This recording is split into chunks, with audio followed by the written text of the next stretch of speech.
अस्सलाम वालेकुम फ्रेंड्स। उम्मीद है आप सब लोग खैरियत से होंगे। फ्रेंड्स, आज एक बड़ा इंपॉर्टेंट क्वेश्चन कि क्या मोहब्बत जो है वो एक नशा है। लिटरली अगर मैं इसका आंसर कहूँ तो यस, मोहब्बत एक नशा ही है। इसको मैं न्यूरो साइंस के कॉन्सेप्ट से एक्सप्लेन करूंगा, क्योंकि जब आप नशा करते हैं तो वही केमिकल चेंजेस जो है वो जो नशे से होती हैं वही मोहब्बत से भी होती हैं।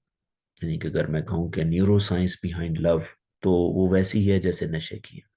Let me explain you. वो लोग जो मोहब्बत में होते हैं उनके साथ क्या होता है कि उनके ब्रेन से कॉकटेल ऑफ केमिकल रिलीज होता है। कॉकटेल का मतलब है कॉम्बिनेशन ऑफ केमिकल, ज्यादा केमिकल रिलीज होते हैं, जिसकी वजह से उनकी हालत वैसे ही होती जैसे एक नशा करने वाले की होती। कुछ डिफरेंसेस जरूर हैं, ऑब्वियसली कुछ डिफरेंसेस हैं। अब इसमें होता क्या है कि कॉकटेल में केमिकल कौन से रिलीज होते हैं? एक डोपामिन रिलीज होता है, एक ऑक्सीटोसिन होता है, सेरोटोनिन में चेंजेस आती हैं, एक और केमिकल होता है जिसे हम एंडोर्फिन्स कहते हैं। ये चार न्यूरोट्रांसमीटर जो हैं वो रिलीज होते हैं when you are in love. अब होता क्या है कि जैसे आप किसी से मोहब्बत करते हैं तो आपके एक ब्रेन का एरिया होता है जिसे हम रिवार्ड पाथवे कहते हैं, वहां से एक डोपामिन केमिकल रिलीज होता है जो आपको प्लेजर देता है। इसलिए जब आप किसी से मिलते हैं तो डोपामिन का काम ये होता है कि आपको एक इमीडिएट प्लेजर देता है। मैं डिफरेंट केमिकल्स की आपको थोड़ी सी डिफरेंशिएशन भी करूंगा। कुछ लोग इसको कंफ्यूज कर रहे होते हैं। डोपामिन जो होता है वो आपको एक इमीडिएट प्लेजर देता है, यानी कि वो प्लेयर फिर खत्म हो जाती है जान। यानी कि आप जैसे जिसे से मिलते हैं, मिलने के बाद आप जब उनसे जुदा होते हैं तो वो जो डोपामीन ऊपर गया होता है वो दोबारा नीचे आता है, तो आपको फिर क्रेविंग फील होती है कि आप उनसे मिले।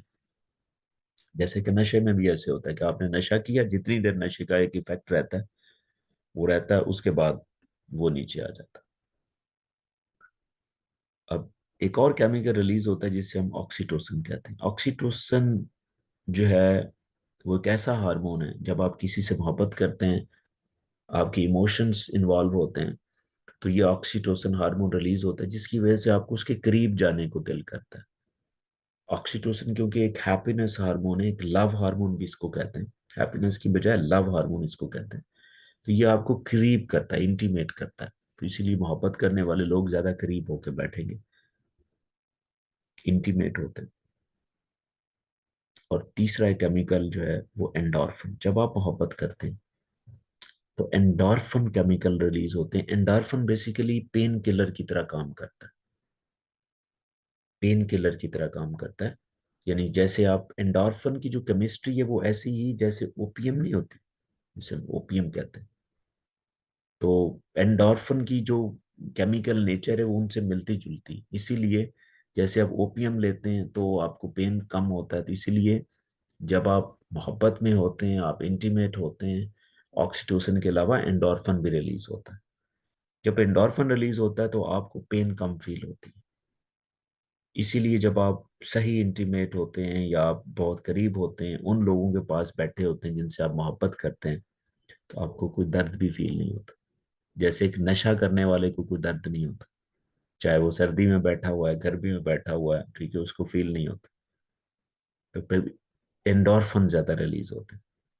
और एक और चौथा केमिकल मैं आपको बताता चलूं, जो एडिक्शन को, यानी कि जो लव है वो एडिक्शन कैसे क्रिएट करता है, कि यूजुअली नॉर्मल आपके अंदर एक नॉर्मल इंसान में सेरोटोनिन नॉर्मल होता है, वो एक रूटीन में एक हैप्पी लाइफ गुजार रहा होता है।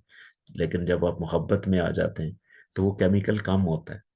शुरू शुरू जब आप मोहब्बत करते हैं ना, शुरू शुरू में, स्टार्ट में स्पेशली ये कम हो जाता है। अब जब कम होता है ना तो आपको ऑब्सेशंस आती हैं, यानी ये काम करने को बार बार दिल करते। जैसे जैसे मैं आपको बताऊं, एक डिसऑर्डर भी होता है जिसे हम ओसीडी कहते हैं, ऑब्सेसिव कंपल्सिव डिसऑर्डर। इसके अंदर भी सेरोटोनिन कम हो जाता है।